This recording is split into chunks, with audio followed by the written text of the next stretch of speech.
本日も特別講演会を始めたいと思います。私は北海学園大学経済学部の教員で大矢と申します。本日の司会をいたします。よろしくお願いいたします。非常に政治的にいろいろ動いている大変な時期、しかもですね、このように雪が多い中ですね、これだけの数の皆さんが来ていただいて、大変心強く思っております。それから今日私の授業で呼びかけたんですが、授業を聞いた上で来てくださった学生の皆さん、ありがとうございます。これを申し上げます。それでは本日の内容につきまして簡単にご紹介したいと思います。本日お話しいただく方は、マルチェロ・ムストさんでございます。マルチェロ・ムストさんは、現在カナダのヨーク大学で社会学の教授を、されております。世界の25カ国でですね、マルクスについての研究書をですね、世界25カ国語で翻訳されているという、そういう業績をお持ちの方でもございまして、もともとのご出身は、イタリア、ナポリのご出身だそうでございます。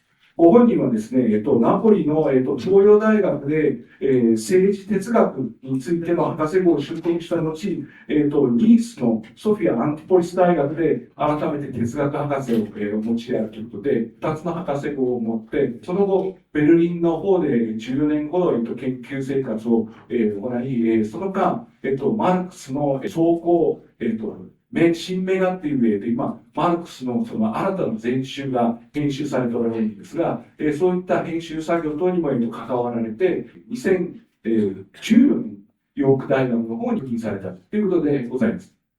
で、本日はですね、マルクス社会主義論の独自性、マルクス以前、そしてマルクス以降の理論と比較して、ということで、大体、1時間から1時間半ほどお話を、していただきまして、その後、質疑応答を行い、120分程度で、大体会を入れていきたいというふうに思っておりますので、そのような、スケジュールで考えておいていただきたいと思います。ということで、早速でございますが、ムストさんの方のお話をいただきたいと思います。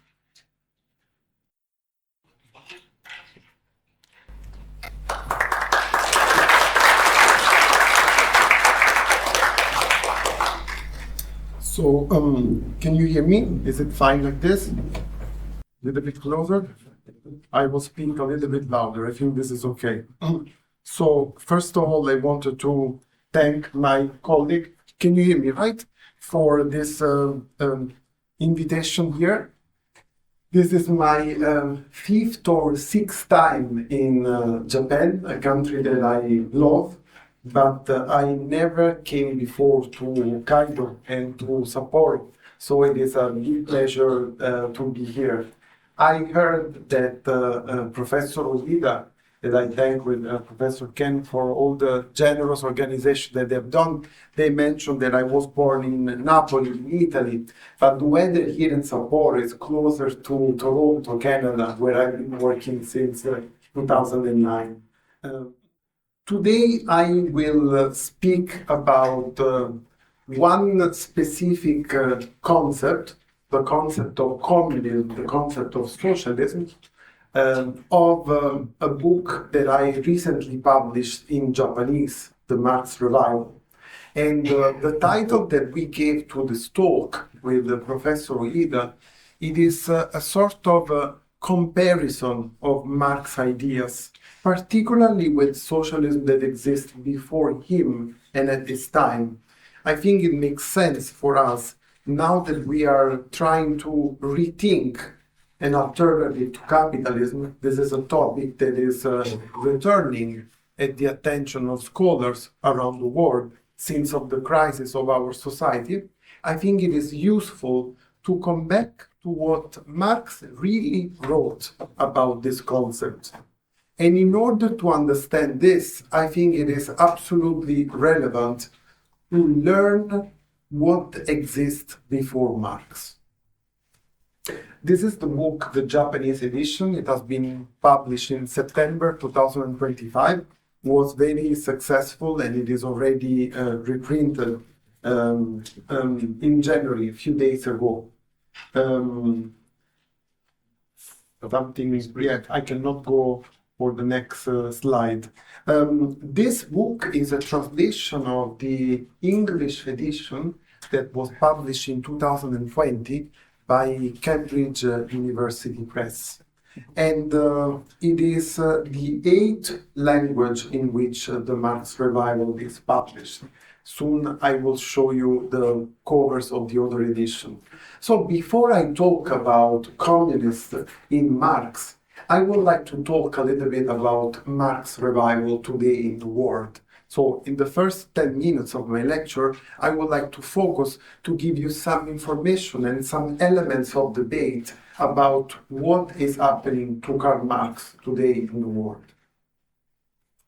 As you know, Karl Marx is one of the most important authors in the fields of philosophy, politics, economics, and all these authors, more or less, have some waves of attention.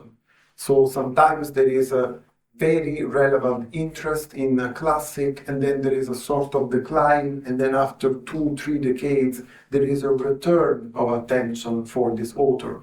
This is a general case, but for Karl Marx, perhaps we can say a little bit more, even more, particularly for the political relevance of Marx. And Marx being associated to socialist country, to the labor movements, made Marx a little bit depending or being connected to these waves. For example, when Hitler got power in Germany in 1933, there was a very big political crisis that obviously also affected the readings of Karl Marx. And in these waves of revival and decrease of attention, the year 1989, the year of the fall of Berlin Wall, is certainly a very important one, because some countries that were associated to the name of Karl Marx, we will debate later if this was right or not, they entered into crisis. They imploded. For example, German Democratic Republic in 1989, there was the fall of Berlin Wall, or Soviet Union that ended in 1991. So after this period, almost everybody in the world declared the end of Karl Marx. One of my field of research is to study the global reception and the global dissemination of Karl Marx. I've done this work studying from when Marx was alive. And I can tell you that the 20 years following 1989, following the fall of Berlin Wall, have been the worst in terms of no circulation of Marx writings. They almost disappeared from bookstores. There were no reprints of Marx's own writings, and also in terms of Marx secondary literature, so books written on Karl Marx. The number was very, very small, declined. I was born in Italy, close to France, where I also studied in Europe in the 1960s and the 1970s. And until the beginning of the 1980s, there was one new book about Marx every week in every language. In these 20 years, between 1989 and 2008, on the contrary, the number of publications decreased dramatically. Almost no publications. This phenomenon ended in 2008, where there is no more decline of interest in relation to Karl Marx, but there is actually what I call the beginning of the Marx revival. And why 2008? Because, as you know, there was one of the biggest economic crises of capitalism, and there is very much a need in order to interpret and understand this crisis. And the existing theorists, the existing authors, they basically said that capitalism will do better and that there will be the new world order. So when the crisis is arriving, it's very unexpected, and many suggest to return to Karl Marx. But in 2008, Marx is not only discovered by progressive and leftist intellectuals or social movements, or political parties. Marx is also rediscovered by smart liberal people or even conservative newspapers that reprinted Marx's articles when he was a journalist in 1857, writing for the New York Tribune in the United States, and writing about a financial crisis that was very similar to the crisis that happened 150 years after. So this return to Karl Marx, this Marx revival, is very much related to the interpretation of economy and to the problems generated to capitalism. So every time that capitalism is in crisis, many people feel the need to return to Karl Marx, since Marx was one of his most famous and accomplished critics and interpreter, of course. But it would be a mistake to think that the return to Marx is only a return for his economical interpretation. Actually, the Marx revival already started a few years ago globally in South America, where in many countries, leftist political parties and also social movements returned to Karl Marx. You know, at the top of Marx attention in countries like Japan or European countries in 1960s, 1970s, what we could call the golden age of Marxism, in South America there were dictatorships in almost the entire South America.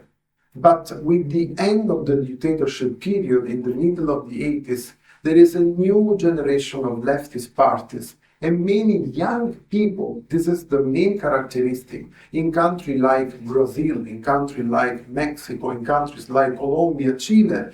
They return to Marx ideas and also to some many other Marxist authors.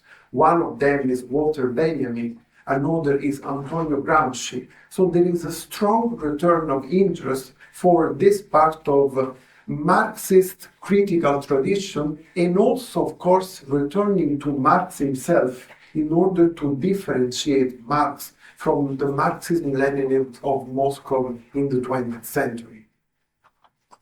There was finally another little revolution in studies on Marx. In the last 30 years, almost 25 years, there is once again new publications of manuscript left uncompleted by Karl Marx. There is a new German edition, and now we can read all the preparatory manuscript of Capital, and we can read all the letters that Marx and Engels received, not only the letters that they wrote. We can read books that were published in a complete form in their original fragmentary and uncompleted version, and this is very important. I will make an example very soon. And finally, we can read the studies of Karl Marx, the notes of Karl Marx, which were very useful for us to understand in which direction Marx was going, particularly at the end of his life. So the kind of work that I've been doing in the last years is particularly giving attention to the political ideas of Karl Marx for a revival not only of the economic interpretation and the critique of capitalism, but also to the political ideas of Marx. And in these new materials that we have found in recent years, there are many topics usually not associated with Marx before. So, usually Marx is associated to class struggle and to the economic battle between labor and capital. This is, of course, one of his most important aspects. But we found even more in his recent documents that there is a lot of attention of Marx for migration, critique of nationalism, ecology, gender issues, colonialism, the critique of colonialism, plus many other topics that I wanted to include in the book, like art, religion, technology. So in the Marx revival, I have been working on this new political interpretation of Marx, not only rethinking what Marx really wrote in relation to some of the most famous concepts of Marxism, like interpretation of capitalism, the proletariat, class struggle, democracy, etc. But also in relation to these new ideas, usually not associated with Marx. I believe this is very important because today in some parts of the world, for example in North America, there is this idea of trying to paint Karl Marx and socialism like an ideology only for workers of Europe and males, and not very interesting for new contradictions. On the contrary, if we read what Marx actually wrote, we see that he was studying many geographical areas in the world, not only Europe. And actually, at the end of his life, in the last 10 years, he studied more the so-called periphery than the center. We see that Marx is studying many disciplines that are very relevant for us today. I mentioned gender, but I can mention the anthropological studies of Karl Marx, which were very significant.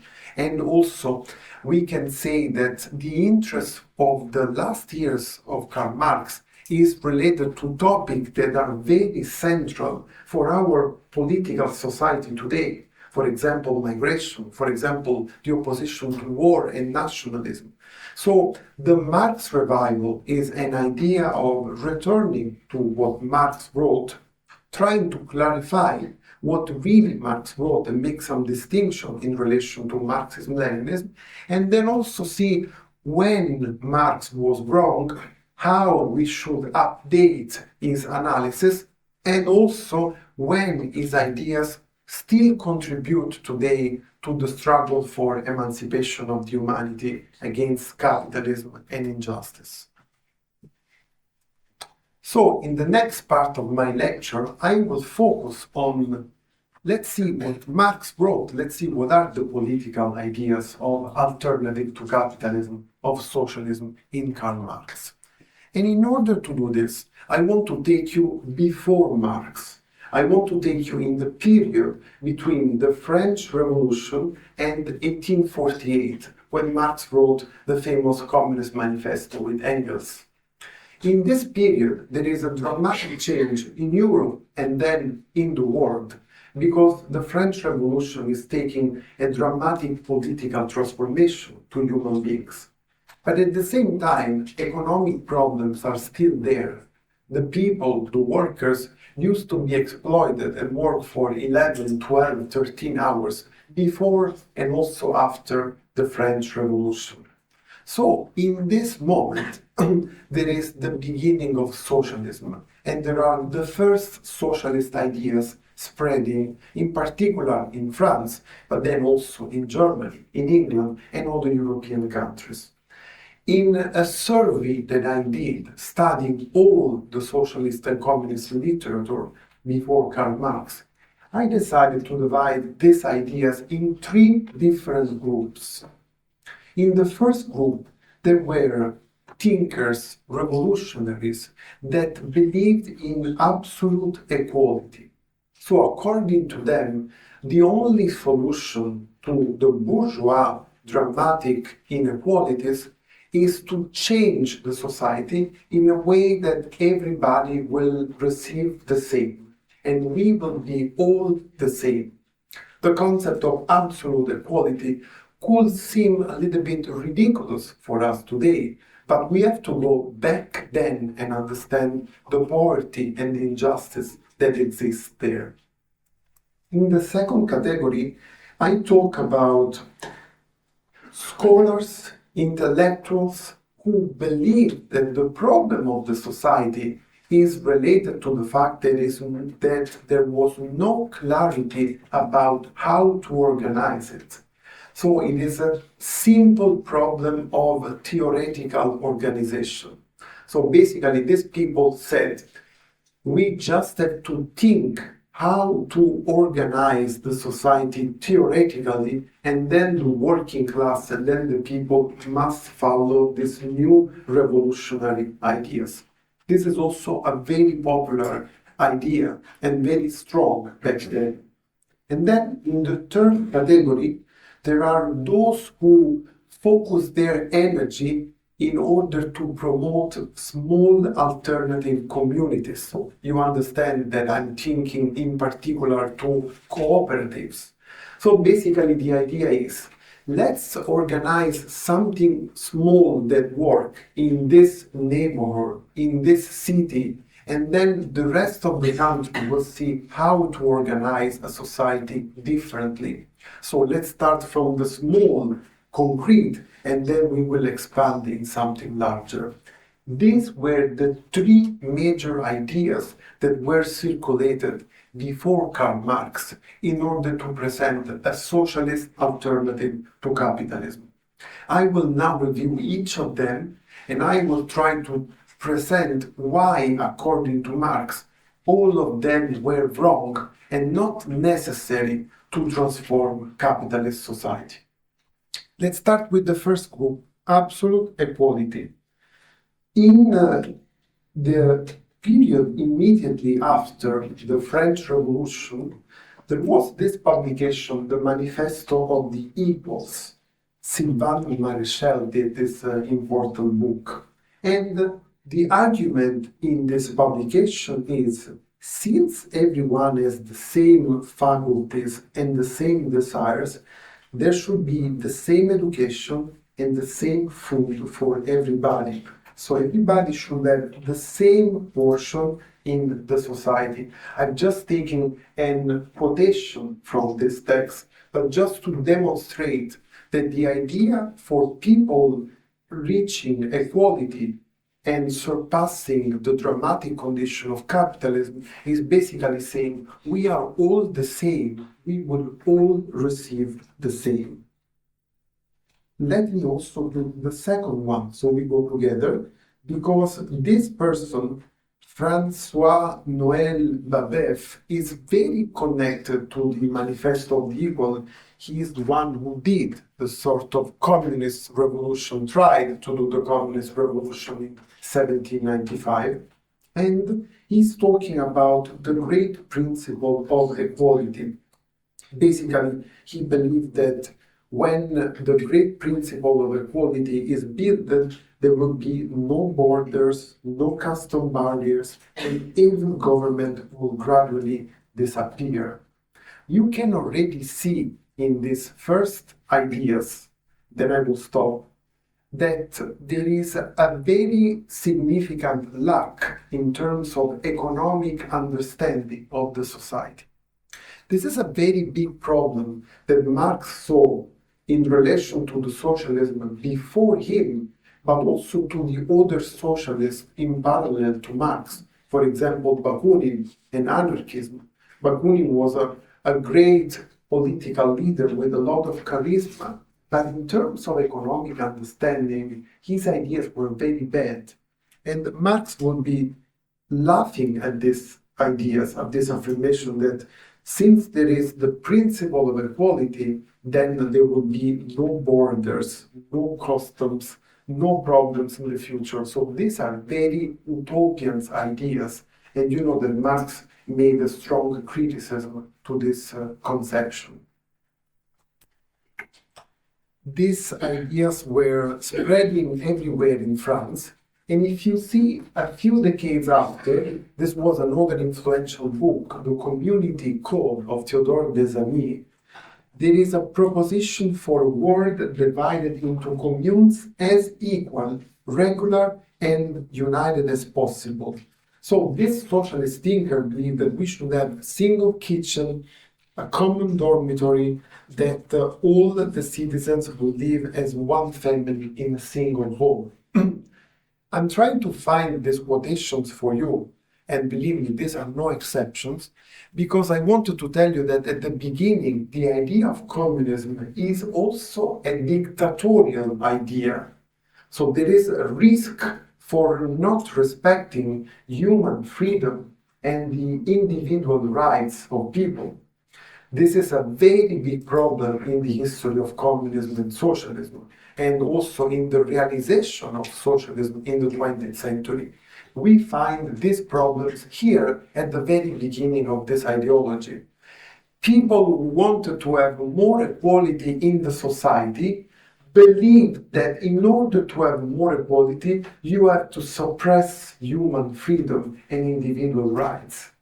This is something that Marx strongly opposed, as I will try to show you later. Final example, this one in Germany, not in France, Wilhelm Weitlich. In his book, Humanity as It Is and as It Should Be, he argued that there would be a community of gods and that the means for the redemption of humanity will transform the earth into paradise. Here you can see the Christian, right, influence of the religion, that is also something very strong that exists back then. In any case, to summarize this group, the main thinkers and revolutionaries who thought about absolute equality, Marx would say that they were doing a double error. Number one, they gave for granted that absolute equality would resolve all the problems of the society.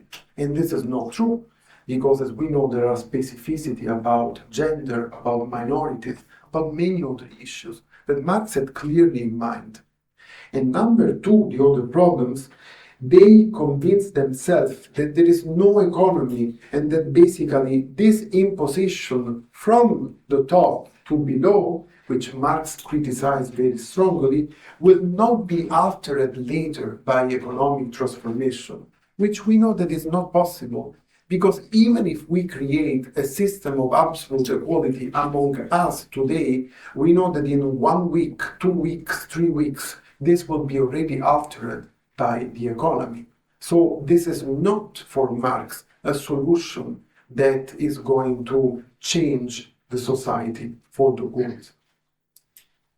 Now let's go to the second group, the group of thinkers and revolutionaries who believe that the main problem was the non-clarity about how society, alternative, the new post-capitalist society, should be organized. This person, Claude-Henri de Saint-Simon, is the most eminent representative of these ideas. Saint-Simon is basically arguing that the old system will end to operate when ideas about how to replace the existing institution will be sufficiently clarified. That's the idea of Saint-Simon. So it is very easy. It is just the philosopher, in this case the sociologist, because Saint-Simon could be considered in certain ways a founder of sociology. He was the master of Auguste Comte, who created the word sociology, and he was the person who taught about the sociology of industrialism, the development of economy in France and the rest of Europe. But his ideas is basically, we must better organize the ideas. This is sufficient for us to transform the society. For Marx, this is a very, naive conception of transformation. Because Marx said that these are just unrealizable fantasies. This is how he wrote in the Communist Manifesto. And Marx says this is just building castles in the air. So just imagining something that without the people participating, without the working class being part of this, they will never happen. But at the same time, scholars like Saint-Simon were not considered, possible. They did not consider possible that the working class, that the people will take power. Because they come from French Revolution, and French Revolution was very chaotic for them. So they don't believe in the possibility of working class and ordinary people to be in government.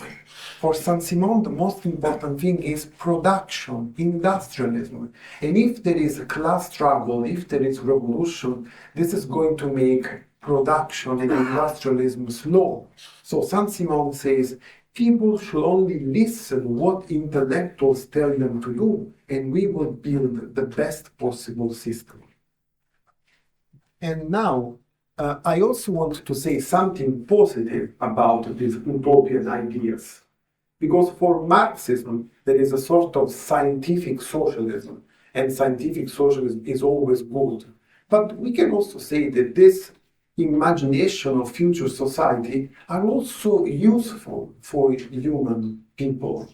And I believe that today we should also sort of reconsider the positive elements of some of them, because humanity needs utopias, humanity needs ideas of hope and of emancipation. So this image that I have selected for you today is coming from the Saint-Simonians, the followers of Saint-Simon.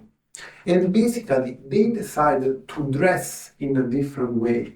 When you read these books about socialism before, as I told you, it's a little bit imagination of how to transform the society. Sometimes it might be a little bit fun for us today to read these ideas. But look how beautiful is this concept.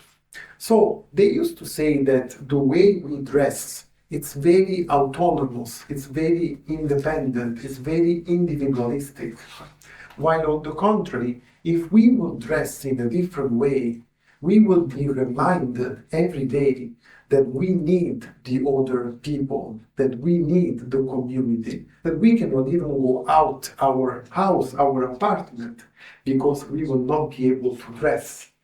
So in countries like Japan, this kind of ideas might be not necessary because there is a strong communitarian and less individualistic conception of life.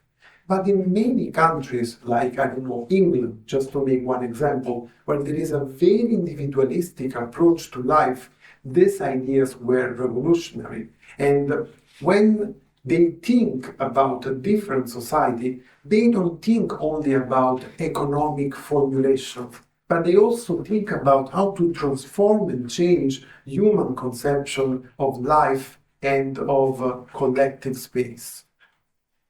Another important author that is in the second group of thinking the system, but also I want to begin the third group. You remember about cooperatives and small examples of alternative community. It's Charles Fourier. Charles Fourier is very well known. He's a very brilliant mind, and he has the idea in the book The New Industrial and Societal World, 1829, that human beings must change their way of producing. This is why Marx liked very much Fourier. Marx liked Saint-Simon, Fourier, Owen. Marx did not like very much the Saint-Simonians, the Fourierists, the Owenians, because they were sect and they were just following these ideas without understanding that they needed to be changed and updated to the transformation of capitalism. By the way, Marx also disliked many Marxists, the first Marxists, as he wrote several times, for the same reason. But Marx liked Fourier because Fourier understands that changing the production, changing the way we make things is essential. So Charles Fourier will be a little bit the opposite of Sigmund Freud, if you think about conception of human life. Because for Charles Fourier, the civilization is something negative because it imposes on people obligations.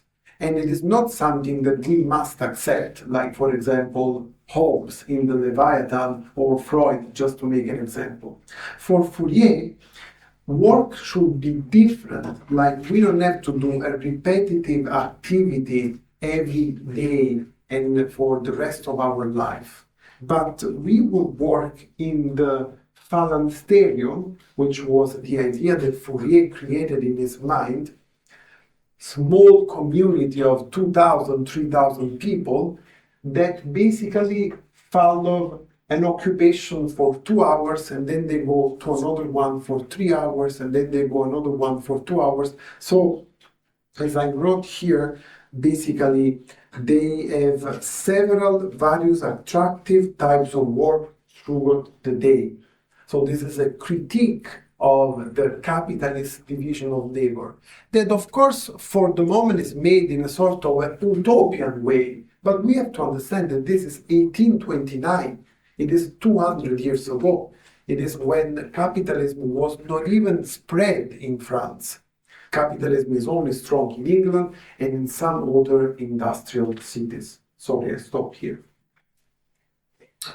Very soon, and now we move to the third group, these abstract ideas, how to build a different society, started to be concrete experiences. And the most important scholar and activist who did this was the British man, Robert Owen. Robert Owen wrote many relevant books, but most importantly, he was a capitalist, but a socialist capitalist, right? He was an owner of a factory and he wanted to build socialist principle in his factory. Basically, Owen said, nobody will be working more than 8 hours. And you know that the Italian Marxist Antonio Gramsci is very famous for this idea of education being a very central issue of class struggle. So class struggle is not only about the economy, about me making more money in the factory as a worker, but education is the center of revolution and emancipation. But somebody who before Gramsci believed these ideas was Owen. And basically, Robert Owen did some experiments in New Lanark, for example, for 20 years about creating a cooperative that resists for more than 2 decades, paying people with a fair amount of salary. This is not the abolishment of wage labor like Karl Marx, but the idea is let's try to create free cooperatives in which workers are treated in a fair way and thanks to which they can spend time for their education and understanding of the society. I want to show you some other pictures of projects, sometimes because Robert Owen also went to the United States after New Lanark in Scotland failed. This is not only England, but this person, Etienne Cabet, was the most famous communist leader in 1848. And what he did was to leave France and move to the United States, where he wanted to create an Icarian community, like Icarus, the myth of Icarus. So he wrote the Icarian Constitution, and you see by reading this that once again, also in these small communities, there is the risk of introducing dictatorial ideas. He said that Cabet himself will be the sole and absolute director for a period of 10 years, with the power to organize the community in the way he wanted. And he also will say that in the community there would be no longer property, money, human beings will be equal in everything. And he said this will be the promised land. Everybody will have houses of 4 floors and everybody will be dressed the same. So I end the presentation of socialism before Marx in the same way I started, with the big risk of, in order to fight the disequality of capitalism, establishing a society in which there is not enough freedom and individual liberties for the citizens and the workers. Now, Marx studied all these books and all these ideas very well, and Marx was not only studying Hegel and German philosophy, he was also a big scholar of French socialism and the political socialist ideas. It is for this reason that Karl Marx wrote this important declaration. The first one is written in Capitalism. In 1867, Marx is writing, I don't want to prescribe the recipes for the cooking of the future. It's a very famous sentence. But I really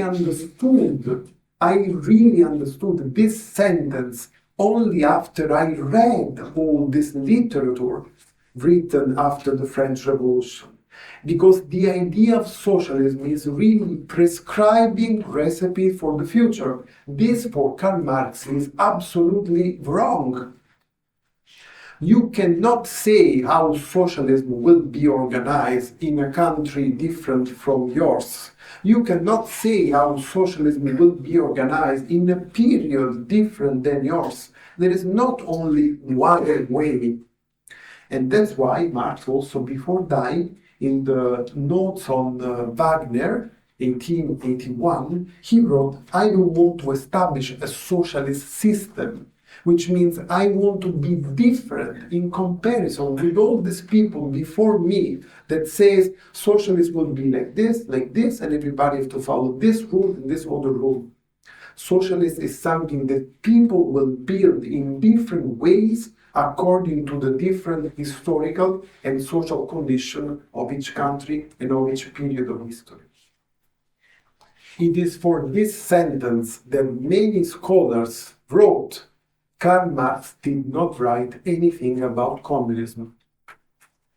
It is correct that Marx believed that the task of his life is the understanding of capitalism mode of production and to present to the working class how capitalism works and to make them understand. But after many years of reading Marx, I don't believe that Marx did not write anything about communism. And in the chapter of the Marx Revival, I actually explain where and why Marx wrote about communism. Because differently from many commentators, Marx developed in the books that he published, but also in the manuscript that he left uncompleted, a number of ideas about how communist society will appear. So, in several parts of his work, I have put together an anthology, Professor Rida, that I will publish soon, 60,000 words of Marx describing communist society, Marx describing what comes after capitalism. Not in this ideological and preconceived idea like the socialist that I show you before you, but with clarifying some central characteristics of communism. Marx has done this in his work. And now I will try to show you in which kind of text, there are three kinds of texts that I divided in which this is clear.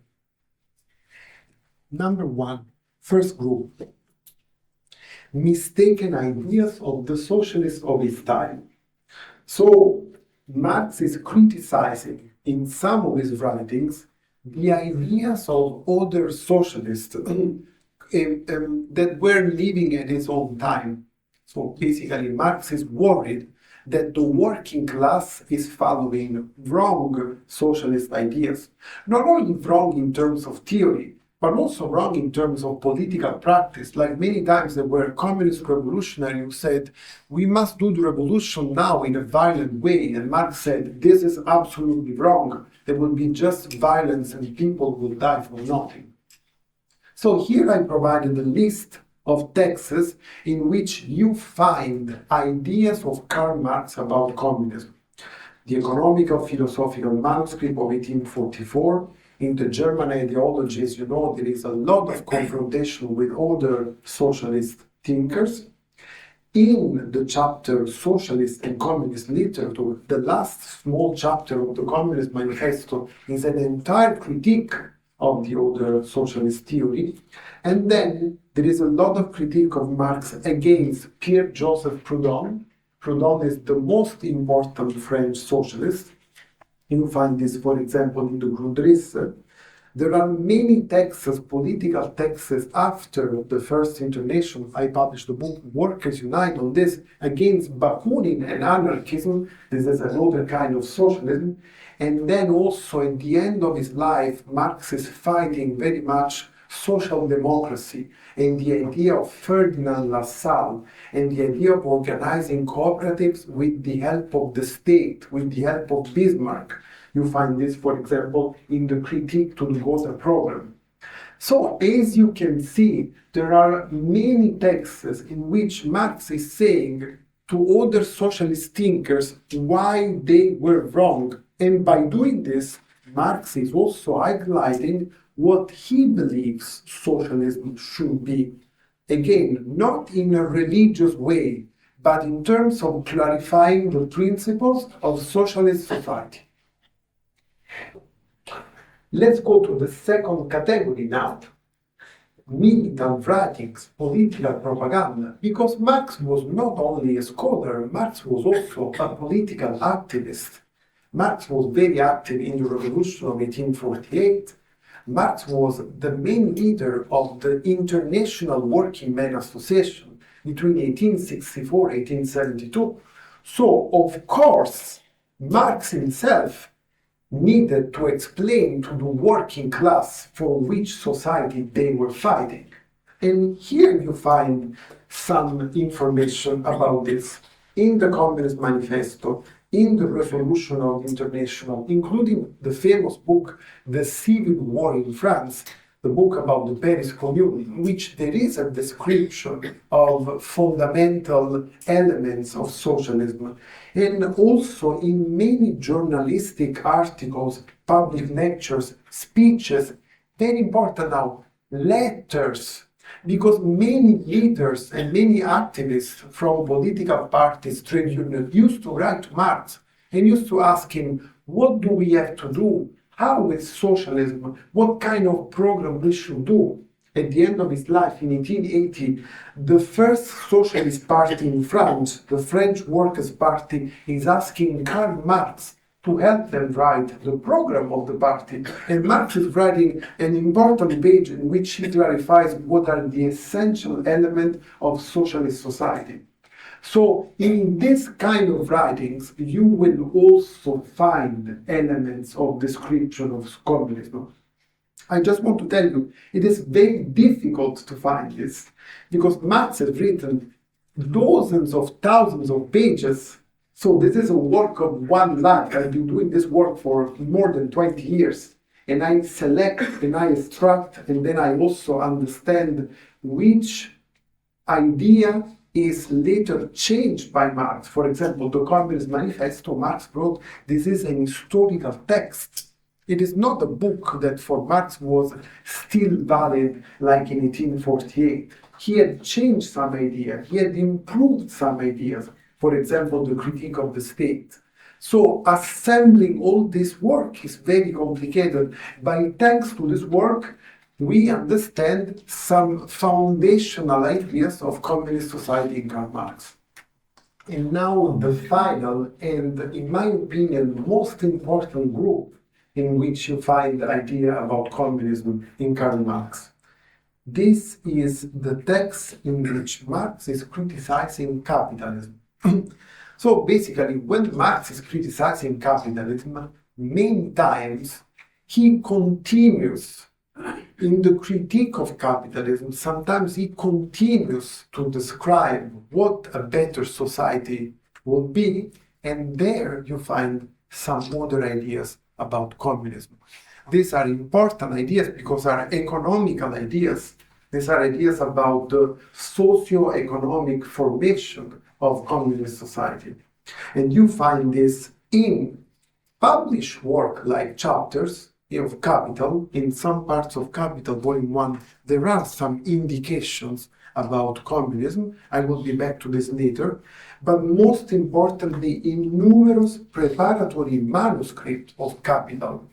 For example, the scholars who are here in the audience, they know that the Grundrisse, the first draft of Capital written between 1857 and 1858, is a book full of ideas about communism. Because basically Marx had the idea of publishing a book, Capital, about everything, but then later he understood that this was not possible, so he mostly concentrated on the analysis of capitalism. But in the Grundrisse, there are many valuable ideas about socialism, about individual freedom, about individual rights. And I will go back to this very quickly. I just now start the demonstration of what Marx wrote about communism. After I told you where and why, now I want to show you what, and then I end, and then we will have 30 minutes Q&A. Unfortunately, there is a lot of attention for the young Karl Marx.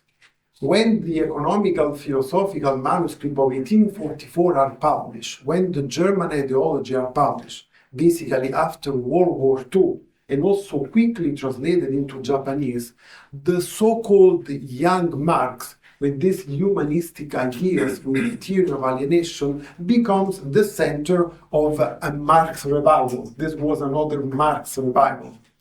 I very much like the young Karl Marx, but the young Karl Marx knew very little about communism. This is just the very, very beginning of this understanding of communism. Marx is only 26 years old. He is of the age of the students who are here listening to this talk today. It's a very beginning. So unfortunately, this is a page of the German ideology. Many people, Marxists and anti-Marxists, they believe that this is the best description of communist society according to Karl Marx. In this text here, Marx and Engels write that with communism, society will be regulated, and then will be hunting in the morning, fishing in the afternoon, criticize after dinner, and then we will become, without becoming hunter, fisherman, or critic. Now, in this text, in the original English, I had something put in italic. Marx only wrote the word criticize after dinner and critic. It was actually a Japanese scholar in 1974, Hiro Matsu, who called the attention of the international scholarship on this issue. This is the manuscript of the German ideology. Marx had a very bad handwriting. Engels used to write this. So according to Hiro Matsu and other scholars after him, Marx is making fun of Engels. Socialism is not fishing in the morning, smoking the pipe in the afternoon and criticizing in the evening. These are ideas that are very close to Charles Fourier. So this is the kind of utopian idea that Marx was criticizing. But when they published the German ideology as a book, not as a fragmentary manuscript, they show this like it is the final work of Marx and Engels. And this was a very bad misunderstanding because communism is something very different from these early young utopian ideas that Engels had when he was 24, 25 years old.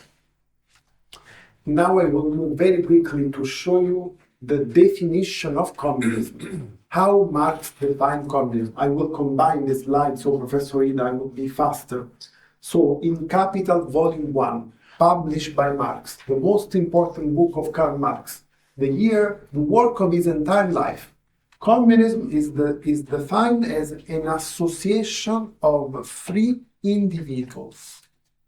So Marx decided to describe communism with the adjective free, with freedom. And he talks about individuals, not the masses. See how different this is in comparison with the post-French Revolution absolute equality ideas. For Marx, as he wrote in the Grundrisse, in communism there is collective production. So the collective production is useful for the freedom of the individuals. Another definition, we have it in the critique of the quota program. The social organization is based on common ownership of the means of production. Marx is calling this cooperative society. In this society, individuals cooperate. So there is the individual freedom, but there is also the collective dimension. These two elements are together. They cannot be separated. There cannot be absolute equality without having also the freedom of individuals. And Marx writes, always in Capital Volume 1, that the ruling principle of this higher form of society, because he believed that capitalism is not good and communism is a better form of society, the ruling principle, so the most important thing is the full and free development of every individual. So Marx made it very clear, socialism is freedom. Socialism is not the cancellation of individuals. And there are also other surprising definitions of socialism. I'm talking about books that Karl Marx published, The Civil War in France. He writes that the old centralized government ruled in the provinces too have to give way to the self-government of the producers. How we organize this freedom of the individuals if there is a central oppressive government that is deciding everything? So here you have Karl Marx writing in favor of federalism, in favor of decentralization, because if you do not decentralize power, you cannot have self-government of the producer. People have to decide what they want to produce. People have to decide how they want to live. And in the Critique of Bakunin, 1875, Marx describes socialism as self-government of the community. So Marx is saying to Bakunin, I am in favor of self-government. I am against the state. For me, socialism is not the oppression of the state. So, by end this, and then go for the translation, Marx's ideas of socialism is the antithesis of the system that was so strong in the 20th century, this oppressive communism of the 20th century. The writings of Marx are not only useful today to understand capitalism mode of production, the essential elements of capitalism. I believe that Marx's political criticism is also useful to understand why socialist experiences in the 20th century failed. I will now have two more points. And I will be very, very quick in the more comments about Marx socialism, because there will be more in the debate and the Q&A with you. First, the importance of common ownership, but particularly the importance of free time. So if you will ask to Karl Marx, what is socialism? He will certainly tell you that in the class struggle, one of the most relevant elements is the fact that the working class work less and has more free time. Marx used to like very much this anonymous writings of 1821, letter to Lord John Russell, in which there is a definition of a real rich nation. And in the text is written, a nation is truly rich if the working days is 6 hours, not 12 hours. So this is basically putting upside down the capitalist idea of wealth, of richness, of production. It is only when people work less than a society is truly rich, because these individuals have time to develop themselves. This is the preliminary condition for socialism, is the limitation, the reduction of working day. And I also want to call your attention to the question of the state, very important. For Marx, the state should be a routine matter and not something that entails domination. So in actually existing socialism, the state usually was domination on human beings. In order to avoid the market, the dictatorship of the market was substituted by another dictatorship. For Marx, this is clearly a difference, and there should be restriction of the freedom of the state. He wrote this in the Critique of the Gotha program, perhaps his most important political writings. And finally, I return on this idea of individual rights, but Marx made it clear that we are not talking about the liberal freedom, not the freedom introduced by the French Revolution, not the freedom of capital to exploit people. Usually Marx referred to this idea as a collective freedom, social freedom. You will find a lot of this in the Grundrisse. For my conclusion, I want to show you a response that Marx gave when he was the leader of the First International to the most important representative of social democratic parties and union in Germany. He asked Marx, what do we have to do? How can we build socialism? And Marx is writing something that perhaps there are also similarity with the culture of Japan. He says in Germany the workers is regulated bureaucratically from childhood onwards, and he believes in authority, in all these rules that are built by the society. Karl Marx writes, the most important thing is to teach workers to work by themselves. Marx wants to say to be critical, to be free, to have the possibility to look at the injustice of society and change it. This is the most important element for Karl Marx, because Karl Marx, differently from all the people who wanted to impose absolute equality on the working class, differently to all the scholars who wanted to build the abstract system to impose on the working class, and differently to these cooperatives and small communities in which somebody will write the rules for the working class, Marx believed in self-emancipation of the working class. This is what Marx wrote as the rule number 1 of the First International.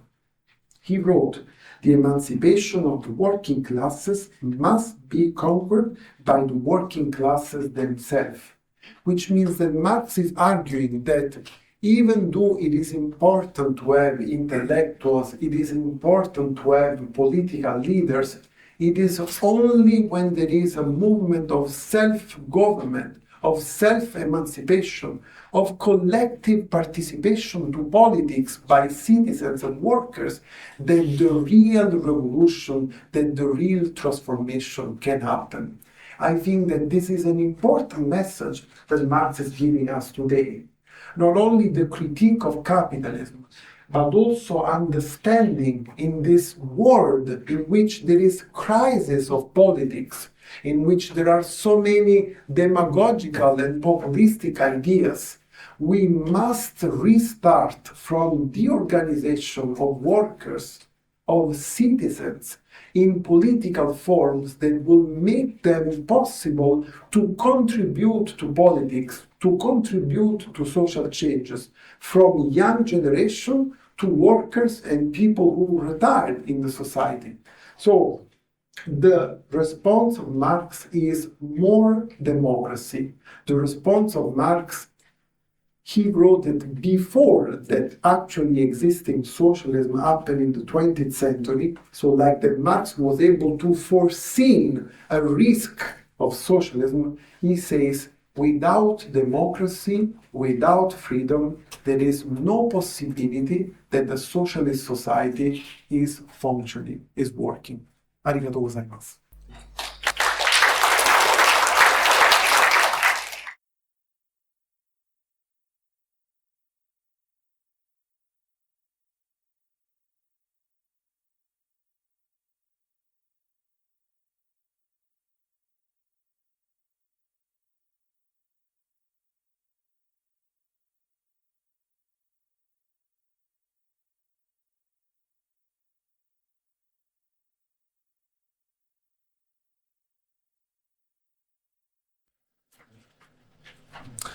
Thanks for the very interesting questions. I will start with the first one, the one about the political parties. the history of the International Working Men Association is very relevant because, among other reasons, for the first time in that organization, we have the beginning of the history that will expand in the 20th century. So in the first international, they will discuss for the first time about collectivization. Collectivization enters into a political program of a party and organization. Collectivization not only of the means of production, also of the land. They discuss about the relevance of trade unions, of strike, because many currents were against this, and also political party. The year is 1871, immediately after the Paris Commune and the very violent suppression of the Paris Commune. Marx called a conference in London, and in 1871, Marx discussed and moved forward a statement for an organization of the working class, not only from the economical and social points of view, like doing a strike, fighting for better conditions, but also from the political point of view. This is the very big fight with Bakunin and with anarchism, because they did not want to participate in politics, they did not want to enter in the state. Marx is writing, we must organize the struggle also politically, because by doing this, we will make a general struggle that will help emancipation move forward more quickly. To give you an idea, if you do a strike in a factory, you win only in that factory. If you take the power in the entire Japan, you can prohibit child labor in the entire country. This is the example of Karl Marx. But the form of the party, the structure of the party, your specific question, is something that Marx did not want to describe for everyone in the same way. So Marx is leaving freedom to different experience, to different countries, to different forces, to organize the best political party that they could. Also because this is the very beginning. The first political party was founded in 1863 by Ferdinand Lassalle in Germany, the German Social Democratic Party. So it is the very beginning, and Marx certainly don't want to be a utopian like them and tell them how things should be done.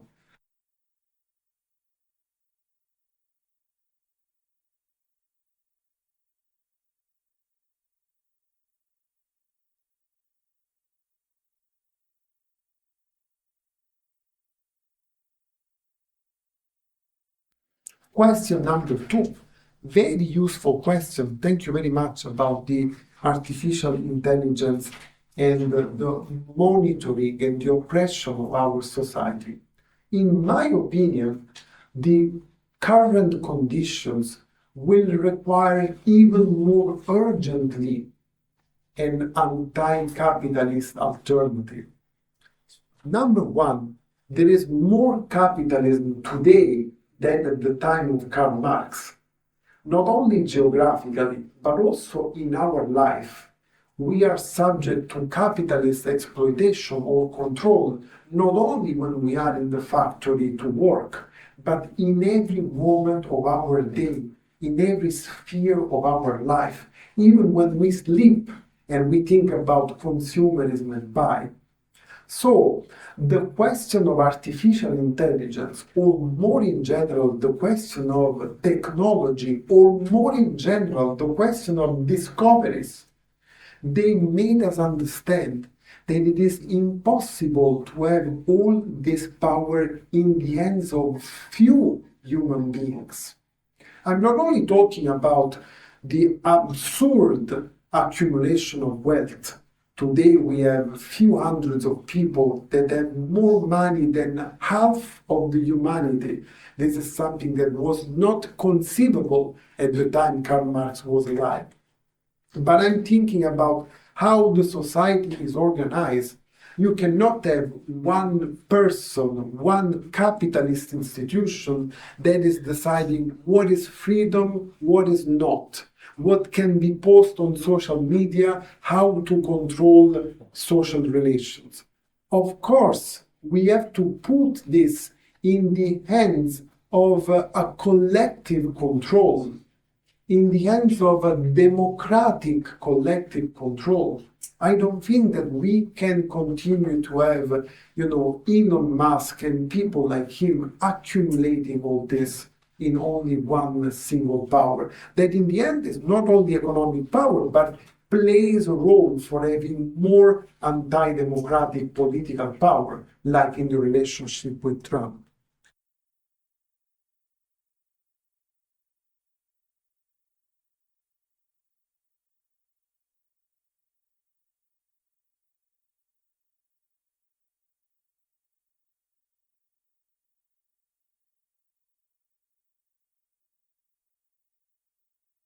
And then the third question, I believe that municipalities is one possible direction, is not sufficient, not the only one, but one direction in going toward this more democratic and participatory way.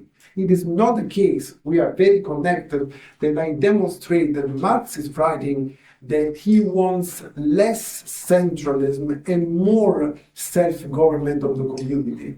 So I am not very good, as you can understand, in understanding Japanese society. I'm here to learn from you, but I know the movement of municipalities. But I can say that there are many other examples. For example, in Brazil, in Porto Alegre, it was very famous, this participatory democracy in which a big part of the population, this was at the center, Professor Oida knows because he took a role of the social work forum, alternative ideas. The only problem is, like in my case number 3, the small alternative communities, the cooperatives, that we cannot think that this is sufficient because sooner or later, if the entire system is going in an anti-democratic direction, it is not possible that these cells of resistance and of participation will win the battle. So we have to continue to understand that the transformation is only possible if there is a change on the national level. But municipalism, in this example of cooperatives, can certainly help to go in that direction. Marx did not believe that cooperatives are the solution for everything. But Marx is writing, let's have more cooperatives, because show people a different way to produce, a different way to organize in a democratic way production and political and economic decisions.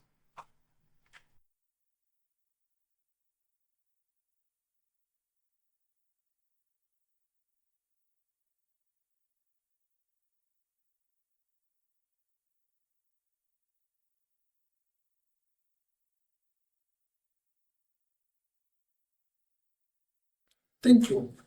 So I will start with the question about atheism that was asked by the colleague here. Can you hear me? So Marx had a lot of attention for atheism when he was young, because doing politics in Germany in 1840s was mostly fighting against the interference of religion in the state in 1840s. The young Hegelians, the left Hegelians. So from this point of view, I heard the word Spinoza. Marx had an interest for Spinoza, very like a revolutionary thinker. And Marx himself, it is very famous, the sentence against the religion as the opium of the people, but Marx didn't want to suppress religion in our life. This is something that goes in the private decision, he doesn't care. The important is that religion is not dictating what people have to do and transforming them in another form of oppression. And today, this is unfortunately and perhaps unexpectedly very relevant again. because we have a very big role played by religion. We were discussing with our colleagues yesterday, specialists in Latin American studies, just to make one example. So there are these big evangelical conservative groups that play a very big role, that they are lobbies in the parliament, and they even are significantly contributing in fake news during electoral campaign. So a new struggle for not having religion interfering so much in politics is again relevant, and going back to some of these ideas of Marx included in the chapter on religion in the book, it's very interesting to read.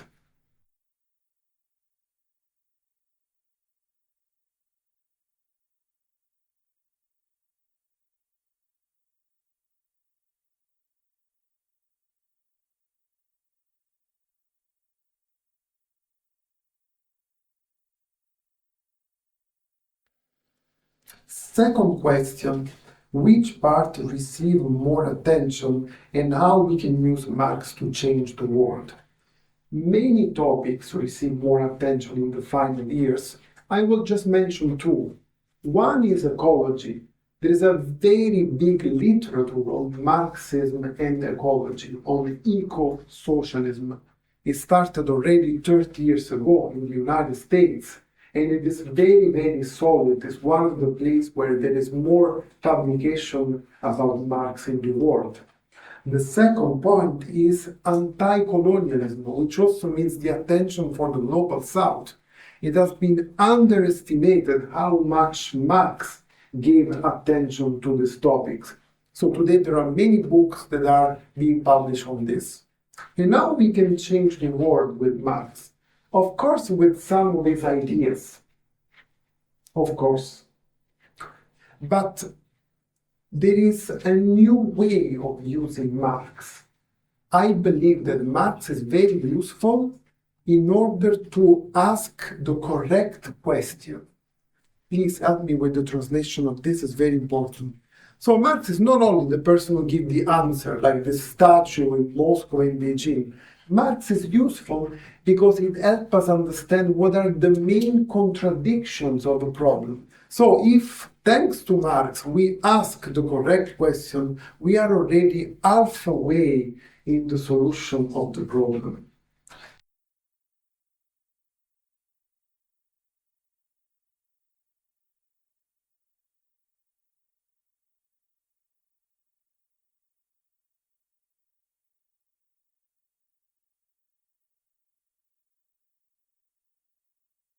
Third, among the philosophers before and after, why Marx revival?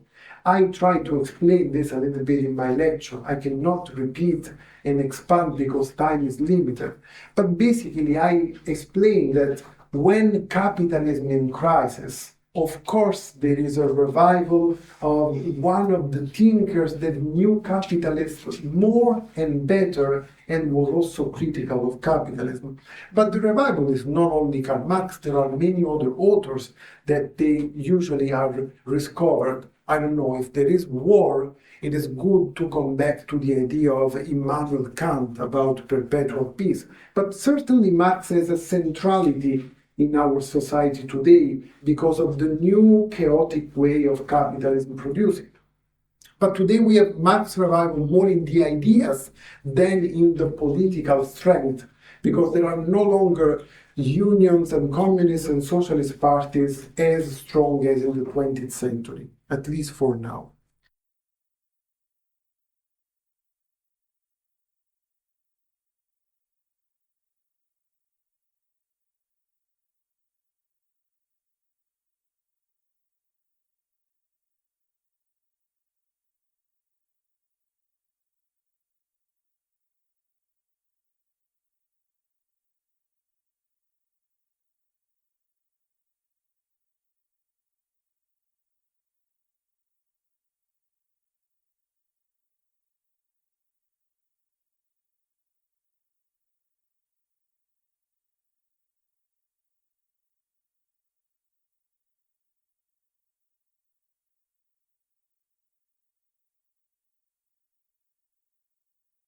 And then the important question about association.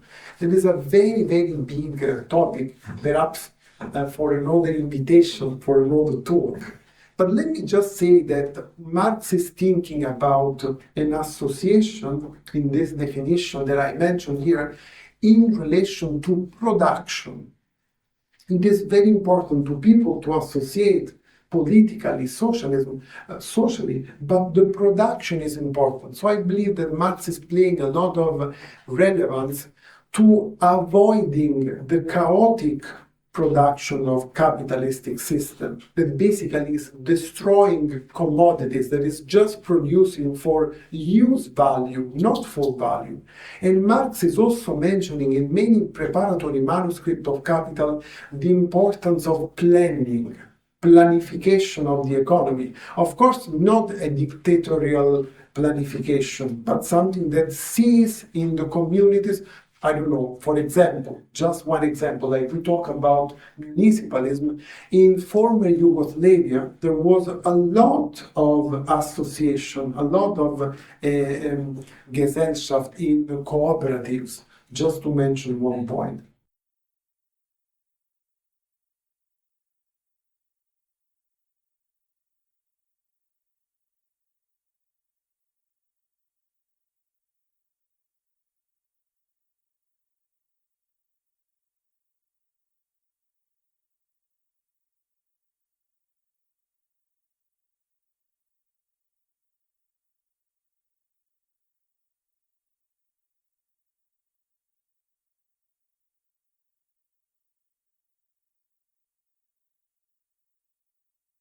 And finally, I want to return, since there is now a debate between us, I want to assure you that in the history of ideas and ideology, socialism was the first that put at the center the question of innovation.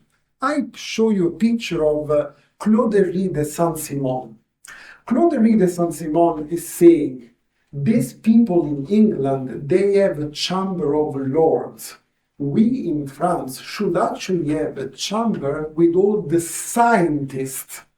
For Saint-Simon, it's very important to have in political power people with new brilliant ideas, and not only in technology, but also in music, in art, because this helps people to develop themselves and help society to develop themselves.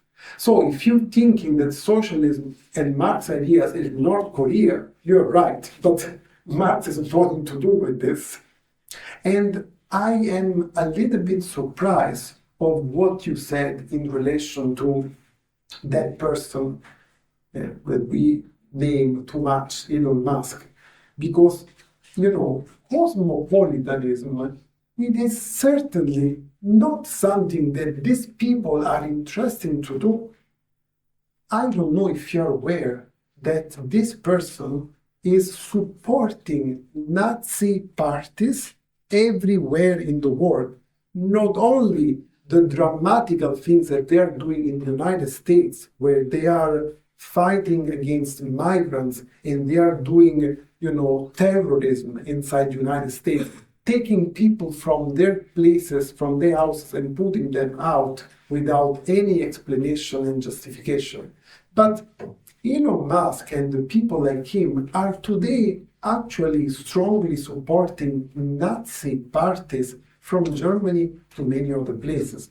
So if there is a place that is oppressive today in the world, it's certainly this kind of politics, and not the kind of socialism that Marx envisioned, in which there is a lot of room for cosmopolitanism and for an alternative society. So my invitation is to use Marx politics also to criticize some of the problems that happened with socialism. I was the first to demonstrate them also before Marx and after him. But certainly today, the system in which we live is very, very complicated and dramatic. Today we are observing cancellation of United Nations. So in this dramatical epoch, I think that Marx is useful to rethink the basic issue of our society and to try to transform in a better way. ありがとうございます。時間が、もう過ぎましたので、これでそろそろ終わりにしたいと思います。まず、改めて、ミストさんに、拍手をお願いしたいと思います。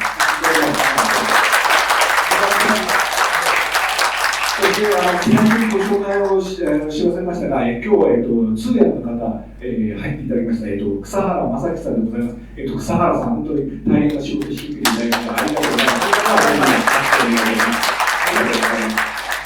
それから、今日、本当に、人数数えてみますと、I think about 90 people participated in this play。90人近くの方が、今日ここの部屋に、いらっしゃいました。非常に、大変な時期にですね、これだけの方が、来られて、しかも今日は僕は大変率直な若い人たちの、質問が、ここで、交わされたことを含めてですね、かなり良かったなというふうに個人的には思っております。どういう形であれ、若い人がこういうマルクスが何考えているのかというようなことを少し考えるきっかけになったのではないかというふうに思いますし、また皆様の方でも、市民の皆様の方でも、ぜひともこれをきっかけにマルクスを通じて一体世界をどういうふうに問うのか。